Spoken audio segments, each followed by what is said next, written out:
My name is Anita Benefor, and I'll be doing my presentation on colorism. What is colorism? It is the discrimination of people based on their skin tone. Statistics have proven globally, within racialized communities, those with lighter skin tones receive more opportunities and access to a better quality of life.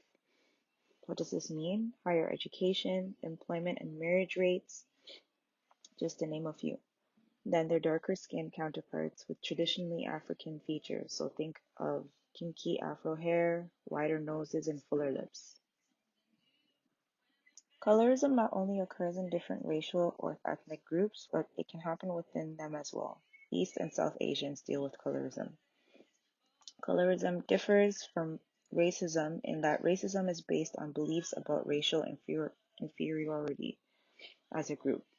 The effects of colorism have proven to be damaging to the identity of Black Americans, both light and dark skin, by leading to internalized oppression in the Black community. The concept of identity and how a person presents oneself in order to make a living is an issue that has historically hindered Black people globally. What is colorism? Colorism presents itself in both obvious and subtle ways in today's society.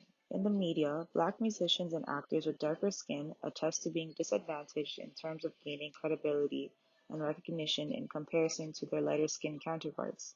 In Southeast Asia, skin bleaching is an extremely popular and advertised perpetration of colorism.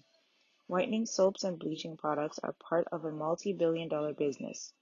Advertisements for whitening products commonly claim to help people achieve higher social and economic status for having lighter skin. So who does colorism affect? Racialized groups of people globally, America, the Caribbean, and Africa, also South and East Asia.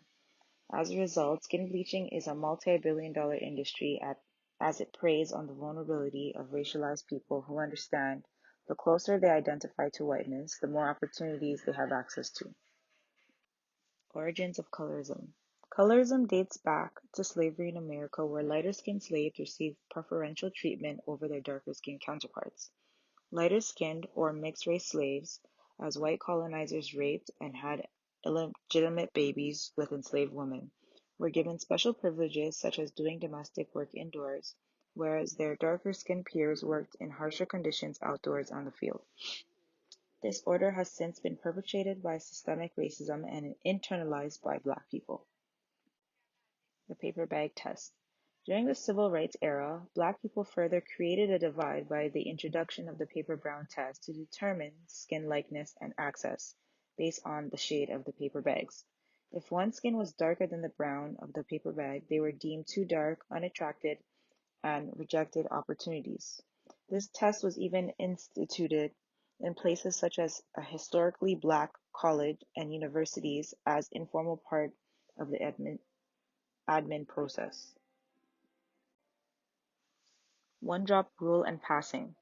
The one-drop rule meant if you had a drop of Black genes within your blood, you were considered fully Black no matter how light-skinned you appeared. With the rise of mixed race and lighter-skinned Black people, more variations of skin tone came. As a result, many Black people practiced the act of passing to provide a living for themselves and their families or just to experience white privilege.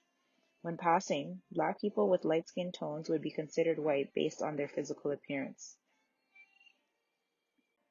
Examples of colorism in media and society. Colorism in film. The historic absence of African American actors and actresses in leading roles has been evident throughout the history of Hollywood films.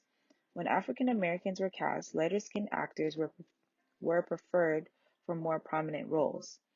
Roles for darker-skinned individuals generally played on or amplified racist stereotypes. So think of the angry Black woman or the mammy role of slavery, which is the Black woman, older, usually large in size, who took care of the family. This placed both lighter and darker skinned African Americans in situations where many felt as though they could not simply be black without being categorized.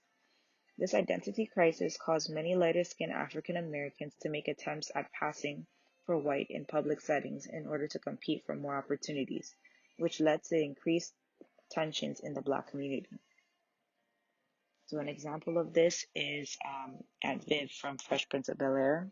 Initially, when she was cast, she was dark skinned, but over the course of time, they changed her to a lighter skinned woman, which really caused an uproar with some of the fans of the show. Colorism in music videos. Colorism and music video casting. Unfavorable messages about or exclusion of dark-skinned females is just one theme that has emerged connected to music's influence on messaging about skin color, according to a study published by Morgan, Maxwell, James, Jasmine, and Faye in the Psychology of Music. Many rappers don't hide their preference for lighter-skinned women in their lyrics or interviews. Black women are constantly objectified as sex objects in rap music videos. Typically, if there are darker-skinned women cast in these videos, they are in the background dancing explicitly with little to nothing on, whereas their lighter-skinned counterparts are usually cast as a lead love interest role. However, this doesn't mean that they aren't objectified either. Colorism and Black Men in Entertainment. There's so many different examples of this. This in particular is an interview with rapper Kodak Black on his preference for light-skinned women while being interviewed by Essence, a Black magazine publication. The interviewer is asking him, "So, you are at an event by Essence and your comments about Black women not being your preference are in the news." He says, "I conduct myself like I am an average person because I am an average person, so I can say what I want when I want to say it. If it was you, you can say I like skinny people, I like fat boys, so I can say I like dark-skinned women or I like light-skinned women. I can say what I want." Interviewer asks, "Anything you'd say to Black women who have supported you who may feel a type of way?" He says, "I love all my fans. It's some beautiful Black women out here. It's just not my preference to deal with a dark-skinned woman. I am already dark. I like light-skinned women." Interviewer asks, "So do you think there's something wrong with dark skin?" He says, "No, I have dark skin, but dark-skinned women are more difficult. I like light-skinned women. They are more sensitive." Some more examples of colorism and Black men in the entertainment industry. This is Young Berg. He is a rapper slash producer. He was interviewed at a radio station and he said, "I'm kind of racist. I don't like dark butts. You know how some women prefer light-skinned men or dark-skinned men? It's rare that I do dark butts. That's what I call dark-skinned women. I don't date women darker than me. I love the pool test. If you can jump in the pool exactly like you are and you don't come out looking better than you looked before going in the pool, then that's not a good look. Any woman that uses brown gel to set her baby hairs is not popping." Singer Neo was interviewed and said something along the lines of, "All the prettiest kids are light skinned anyway." And to the right, this is a Twitter screenshot of a conversation with Kevin Hart and a fan. He's tweeted, "Hands down, light skinned women usually have better credit than dark skinned women. Broke ass hoes. LOL."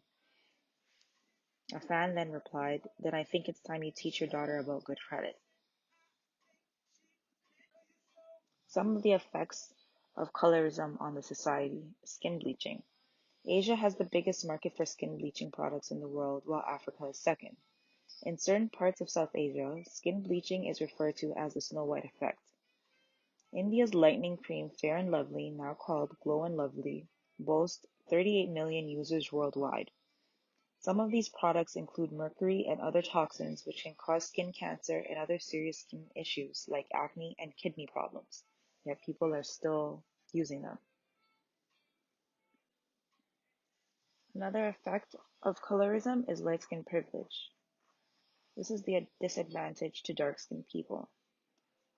Some dark skinned people experience longer prison sentences, less job opportunities, lower income and marriage rates in comparison to their lighter skinned counterparts.